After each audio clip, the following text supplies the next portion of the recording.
Hello, friends.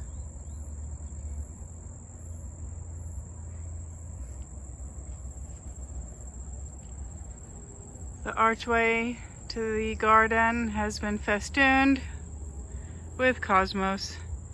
I actually had to trim back a lot of the vine because you almost couldn't get in without.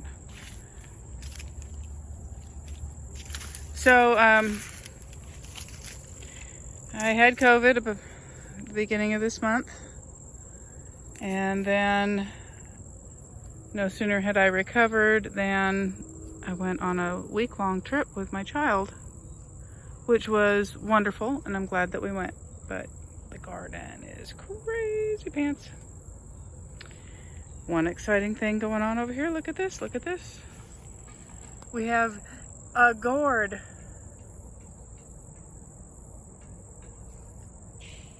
All of this vine growth, I've got like 7 or 8 vines. I've got 1 fruit. We've had problems with leaf-footed bugs on the squash plants. Soapy water took care of them. Wee pond is covered in spider webs. The cosmos, though, look at this. All right, let's see. I'm as tall as this guy right here. So they're going up 7 or 8 feet right now. Just glorious. Unfortunately, it's the time of day when it's quiet. Midday, this is just butterflies and bees and bees and butterflies and butterflies and bees. The mugwort is going to bloom. Look at my elephant ears. I want to divide them probably next year and put them somewhere where they can grow and we can eat the tubers because they are an edible food. Apple tree. Mulberry tree. That's at least 10 feet tall now. I had promised it to, and there's more of my elephant ears over there. I promised it to my neighbor, but I don't know if we'll be able to move it. It's crazy. Some of my amaranth fell over. It's very tall and very heady. I've promised a friend of mine who does dyeing at home that she can have some of these seed heads. I've got to get them over to her. Grapevines are doing good. But I'm going to save some seeds from the tomato plant because it survived this season. It's still trying to grow. It's definitely had a hard time of it. And oh my word, look at all that grass.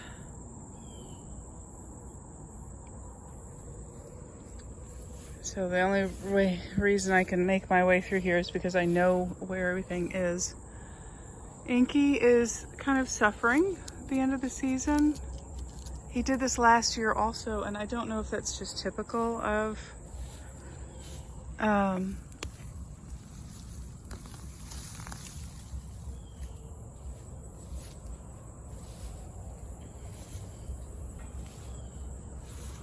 this is taking over in a lot of places, and it's a noxious weed. I've forgotten what it is, but I keep pulling it up.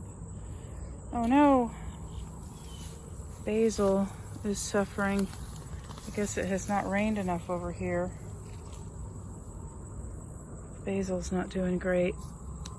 And this vine keeps coming up. It's a morning glory, a wild morning glory. Oh, that was grass.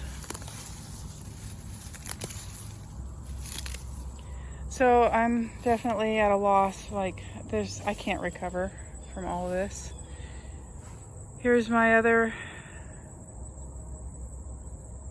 squash vines. And here's my beautiful, beautiful marigolds. I need to collect seeds because this year I just had to count on them coming back on their own. And I would like to be able to plant them intentionally. This year I just had to count on them. But again, look at this vine. Look at this vine. All these flowers, all this vine, no fruit. No fruit, no fruit. It's been very frustrating. Oh, look, we've got a couple of zinnias. I wanted to check on these guys. This is one of my blueberries. There's the other one. And the goldenrod is starting to come out, which means we're at peak ragweed season. I let this guy grow because it was so pretty, but I think it might be a noxious exotic invasive. I've got to double check. It's some sort of pea. And if it is exotic invasive, I'm going to need to cut it all the way down. But look at that, the grapevine has grown all the way up over it. That's my beautiful grapevine. I can barely even move in the garden right now. It's a bit crazy. The passion flowers are still blooming. I don't know how much I'm going to be able to recover the garden per se. It's August and I want to plant some winter vegetables. I had some radishes over there.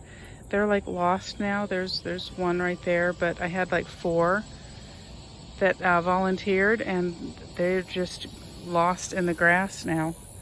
I put in some compost here. So that's a nice spot, but I've got watermelon over here. I cleared a little bit of the walkway because I wanted to check, and sure enough, I have 2 watermelon. Oh, look at that, one of them split. All right, I have 1 watermelon, maybe. Where did he go? He's in here somewhere. Okay, somebody took my other watermelon. Nope. Oh, there he is. There he is. So, this one was weird looking anyway, but I figure I will use him for seed. So I need to pick him. And I wanted to see if I could find any others. The vines did really nicely.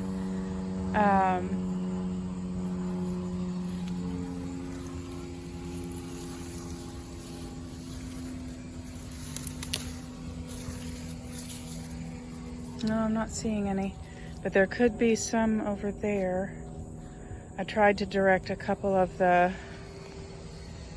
vines that direction. That was what the white trellis was intended for. Really glad to see these guys have done all right. They only grew about half the height as of the ones over there. I had planted a bunch along here and most of them did not get more than half an inch and then just did not grow anymore. We've got a lot of these coming up. This is the Chinese princess tree. It's exotic invasive. That's the tree that's laying down over here. There's a bunch more over there. See, there's one that's really huge. That'll be very easy to cut down. The wood is very soft. There's one of my pear trees that's still with us. Hopefully there's still a pear tree in there somewhere. I do love summer, but it's tough in the South if you miss out on a week or 2 of garden time. This is what happens. Things grow very fast when it's hot and rainy. Here's the buckwheat. I need to harvest that. There's a little buckwheat.